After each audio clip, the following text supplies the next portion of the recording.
కోవిడ్‌లో తల్లిగారి ఇంట్లోకి డెలివరీ పనికి అసలే రానే రాకూడదు. ఎందుకు నేను ఇలా అన్నానో మీకు తెలియాలంటే లాస్ట్ వరకు చూడండి, మీకు వీడియో అర్థమవుతుంది.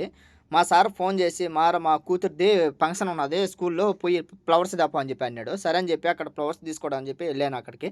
అక్కడికెళ్ళిన తర్వాత ఫ్లవర్స్ చూస్తుంటే చాలా బాగున్నాయి. ఇయన్నీ ఒరిజినల్ అనుకున్నాను. కాదు, ఇయన్నీ డూప్లికేట్ అనమాట. అన్నీ ప్లాస్టిలిటీ అనమాట. ఒక్కటి కూడా ఒరిజినల్ అనేదైతే ఏం లేవు అక్కడ. మా సార్ వాళ్ళ కూతురికి ఏం చేశాడో చూడండి, తలకి పెట్టుకునే ఫ్లవర్స్ ఒకటి తయారు చేపించాడనమాట. అలాగే ఎదురుమున్న గుండెల పైన మనం పొడిపించుకోవడానికి అది తగిలించుకోవడానికి ఒకటి ఇచ్చాడనమాట. చూశారు కదా ఫోటో, ఇదే అనమాట. ఈ 2 తీసుకొని వచ్చేసాను ఇంటికి. ఇంటికొచ్చిన తర్వాత నైటు ఏం చేశాడో చూడండి. నేను ఫస్ట్ చెప్పాను కదా, తల్లిగారి ఇంటికి అసలే రాకూడదని. మా సార్ ఫోన్ చేసి అర్జెంట్‌గా "మారా పోయి గుడ్డలున్నాయి ఎత్తుకొని రా" అని చెప్పినాడు. సరే అని చెప్పి నేను ఎళ్ళాను అక్కడికి. నేను ఎళ్ళాను నుంచి మా మేడం మిందికి ఫోన్ కొడతా ఉన్నది. "ఎక్కడున్నావు? ఎక్కడున్నావు? తొందరగా రా ఇంటికి, నేను ఎళ్ళాలని." "మేడం నీ కొడుక్కి ఫోన్ చేసి చెప్పుకో, మీ కొడుకు పొమ్మంటే నేను వచ్చినా, నేను రాలేదన్నా." "సరేలే తొందరగా రా" అని చెప్పి 50 మాటలు ఫోన్ చేసింది. ఇలా ఉంటది తల్లిగారి ఇంట్లోకొస్తే. వీడియో నచ్చిందనుకున్న లైక్ చేయండి, షేర్ చేయండి, సబ్స్క్రైబ్ చేసుకోండి.